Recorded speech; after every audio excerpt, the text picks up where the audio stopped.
महाराष्ट्र की राजनीति से फिर एक बार बड़ी खबर आ रही है। लोकसभा स्पीकर ओम बिरला ने उद्धव ठाकरे के नेतृत्व वाली शिवसेना यूबीटी के 6 बागी सांसदों के एकनाथ शिंदे की शिवसेना में विलय को मान्यता दे दी है।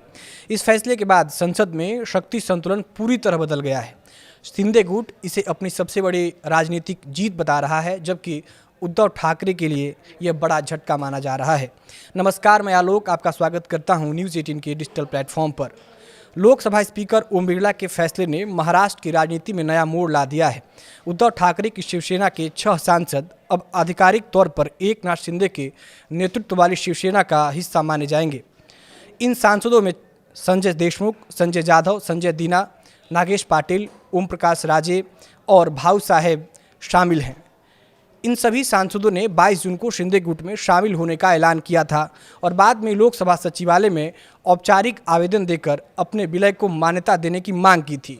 स्पीकर की मंजूरी के बाद अब लोकसभा में उद्धव ठाकरे की पार्टी के केवल 3 सांसद रह गए हैं, जबकि एकनाथ शिंदे की शिवसेना के सांसदों की संख्या बढ़कर 13 हो गई है।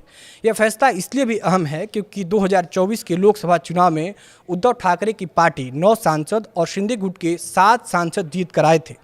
अब समीकरण पूरी तरह बदल चुका है। एकनाथ शिंदे ने पहले ही दावा किया था कि यह पूरा विलय संविधान और 10वीं अनुसूची यानी दल बदल विरोधी कानून के तहत किया गया है। उनके मुताबिक 6 सांसद 2/3 बहुमत के साथ उनकी पार्टी में शामिल हुए और सभी संवैधानिक और प्रक्रियागत शर्तों का पालन किया गया है। कानूनी सलाह लेने के बाद सांसदों ने स्पीकर को सभी आवश्यक दस्तावेज और रिकॉर्डिंग भी सौंपी थी। शिंदे ने कहा था कि लोकतंत्र में बहुमत सर्वोपरि होता है और जब किसी विधायी दल के 2/3 सदस्य विलय का फैसला करते हैं तो दल बदल कानून के तहत उन्हें अयोग्यता का सामना नहीं करना पड़ता। हालांकि उद्धव ठाकरे गुट इस दावे से सहमत नहीं था। यूबीटी का कहना था कि केवल संसदीय दल में 2/3 बहुमत होना पर्याप्त नहीं है, बल्कि पार्टी के संगठनात्मक ढांचे से जुड़ी कानूनी शर्तें भी पूरी होनी चाहिए। गौरतलब है कि 2022 में शिवसेना में हुई ऐतिहासिक बगावत के बाद दोनों गुट पार्टी के नेतृत्व, संगठन और चुनाव चिन्हों को लेकर लगातार आमने सामने हैं।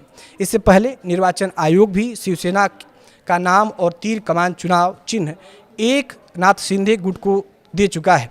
अब लोकसभा स्पीकर के इस फैसले ने शिंदे गुट की स्थिति संसद में और मजबूत कर दी है। खास बात यह है कि यह फैसला संसद के मॉनसून सत्र शुरू होने से ठीक पहले आया है, जिससे बीजेपी के नेतृत्व वाले एनडीए की संसदीय ताकत और भी बढ़ गई है। अब सभी की नज़र इस बात पर होगी कि उद्धव ठाकरे गुट इस फैसले को अदालत में चुनौती देता है या फिर महाराष्ट्र की राजनीति में कोई नया सियासी मोड़ देखने को मिलता है। देश दुनिया की तमाम बड़ी खबरें देखने के लिए देखते रहिए न्यूज़ 18 का डिजिटल प्लेटफॉर्म।